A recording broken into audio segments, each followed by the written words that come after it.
Oke, bismillahirrahmanirrahim. Assalamualaikum warahmatullahi wabarakatuh. Halo teman-teman sekalian, apa kabar? Insya Allah dalam keadaan sehat walafiat ya. Baik, langsung saja di sini saya akan memperkenalkan diri saya. Nama saya Siska Rahmania Esnoho dari kelas PAI 4C.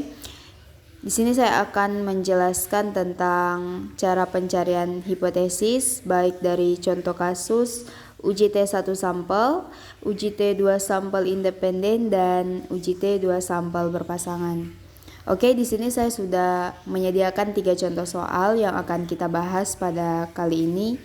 Baik, langsung saja kita masuk pada aplikasi ChemScanner.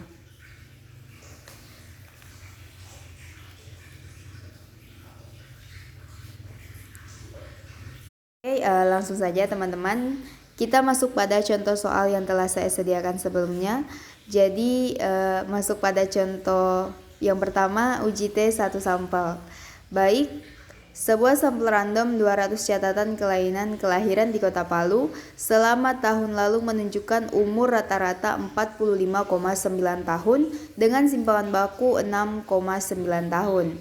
Nah, pertanyaannya, apakah itu menunjukkan bahwa harapan umur sekarang lebih dari 65 tahun? Sebelum masuk pada penyelesaian, kita menggunakan taraf nyata 5%. Baik, diketahui N atau jumlah data sama dengan 200. Rata-rata sama dengan 45,9, simpangan baku sama dengan 6,9 dan mu0 sama dengan 65 tahun. Masuk pada hipotesis, H0 sama dengan kurang dari 65 tahun dan H1-nya lebih dari 65 tahun. Jadi kita akan melakukan pembuktian apakah H0 ditolak atau H1 yang ditolak. Karena sudah ditentukan alfanya 5% sama dengan 0,05. Kriteria pengujiannya, H0 diterima jika Z hitung kurang dari ZA dan H1 ditolak jika Z hitung lebih dari ZA. Jadi ZA-nya ini adalah Z 0,05 sama dengan 1,645. Uji statistik, Z hitung sama dengan rata-rata dikurangi mu0 dibahagi S bahagi N. Jadi kita kurangi dulu rata-rata dengan mu0, kemudian kita bahagi dengan hasil dari simpangan baku dibahagi banyaknya data. Jadi kita masukkan angka-angka tadi. X-nya sama dengan 45,9 dan mu0 sama dengan 65. Jadi 45,9 dikurangi 65 bahagi 6,9, kemudian kita bahagi lagi dengan akar 200, menghasilkan 19,1 dibahagi 0,487. Jadi hasil dari 19,1 per 0,487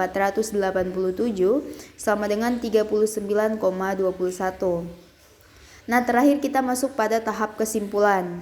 Jadi kesimpulannya, dari hasil pencarian membuktikan Z hitung lebih dari ZA, maka H0 ditolak dan H1 diterima. Jadi maksudnya di sini H0 ditolak dan H1 diterima berarti ada harapan bahwa umur sekarang akan lebih dari 65 tahun. Oke teman-teman, untuk persingkat waktu langsung saja kita masuk pada UJT 2 sampel independen. Nah, contoh kasusnya, sebuah penelitian bertujuan untuk mengetahui perbedaan pengetahuan sebelum dan sesudah diberikan penyuluhan kesehatan pada siswa SMP. Penelitian ini mengambil sampel 10 siswa dari populasi 40 siswa dengan teknik simple random sampling. Seperti yang tercantum dalam tabel ya. Jadi di sini sudah ada tabel 10 nomor. Jadi present dan post test ya. Presentnya 27, 30, 26 sampai angka 55. Begitu juga dengan post testnya. Jadi taraf signifikannya adalah 5% atau alfa sama dengan 0,05. Hipotesisnya ialah H0 sama dengan mu1 kurang mu2 sama dengan 0 atau mu1 tidak sama dengan mu2. Kemudian H1-nya mu1 tidak sama dengan mu2. Nah, kita menentukan DF atau DK. Jadi di sini rumusnya adalah N kurang 1. Karena di situ ada 10 siswa, maka kita kurangi 1. Jadi 9. Nah, dalam tabel distribusi 1 mendapatkan angka 2,262 di baris ke-9. Jadi ada kolom ya. Bagaimana cara mendapatkan angka 2,262 kemudian di baris ke-9. Oke, selanjutnya kita melakukan perhitungan T hitung. Di sini terdapat kolom yang sudah disediakan, yakni pre-test dan post-test. Nah, di sini kita mencari selisih. Jadi rumusnya adalah D1 X2 dikurangi X1. Kemudian D1 sama dengan X2 dikurangi X1 kuadrat. Nah, di sini ada angka 20, 21, 20 hingga angka 33. Nah, cara mendapatkan X2 kurang X1 kuadrat berarti kita kalikan 2 ya. Jadi 20 dikali 20 sama dengan 400. Begitu pula angka 21 menghasilkan 441, kemudian 20 pangkat 2 menghasilkan 400. Baik, kita menggunakan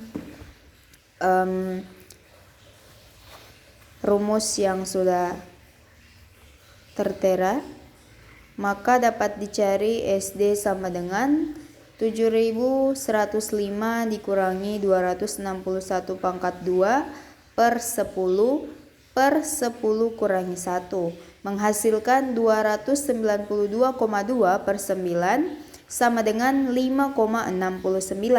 Maka besarnya T adalah T sama dengan D dikalikan akar N per SD. Maka T sama dengan 26,1 kali 3,16 per 5,69 sama dengan 14,49.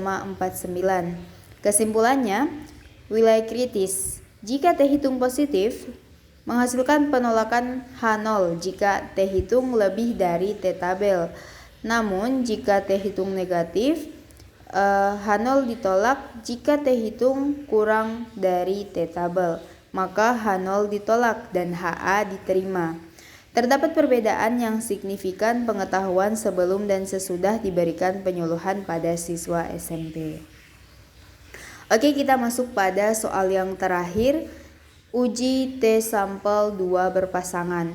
Contoh kasus, sebuah penelitian uji T sampel memiliki tujuan ingin mengetahui apakah terdapat perbedaan waktu yang dibutuhkan petani untuk menanam padi sebelum dan sesudah membaca buku panduan untuk petani. Karena itu, peneliti mengambil sampel acak terhadap 10 orang petani. Berikut adalah waktu yang dibutuhkan seorang petani saat menanam sebelum dan sesudah membaca buku panduan. Baik, di sini sudah ada tersedia kolom di mana 10 orang petani membaca sebelum dan sesudah membaca buku. Oke, kita akan melakukan penyelesaian di mana H0 sama dengan mu1 sama dengan mu2. Kemudian H1 mu1 tidak sama dengan mu2. Titik kritis uji nilai T tabel.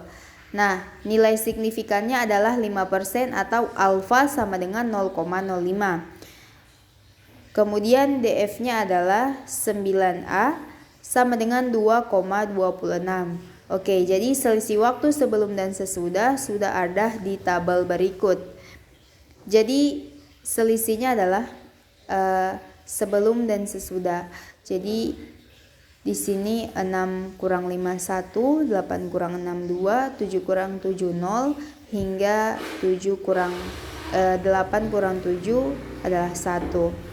Baik, di sini D sama dengan 8 dibagi 10 menghasilkan 0,8. Kemudian SD akar 10 dikalikan dengan 106 kurang 64 dibagi 10, kemudian dalam kurung 10 kurang 1 menghasilkan 3,3. T hitung sama dengan D dibagi S per N. T hitung, jadi T hitung adalah 0,8, kemudian simpangan bakunya adalah 3,3, kemudian jumlah atau banyaknya data adalah 10. Jadi hasil dari T hitung adalah 0,76. Kemudian kita masuk pada nilai T hitung.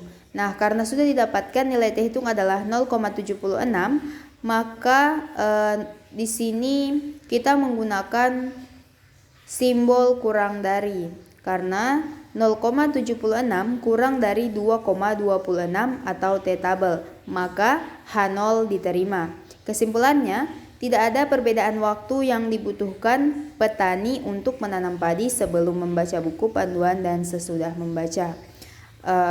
Oke, teman-teman sekalian, itulah cara penyelesaian hipotesis yang bisa saya jelaskan pada video kali ini. Semoga bermanfaat.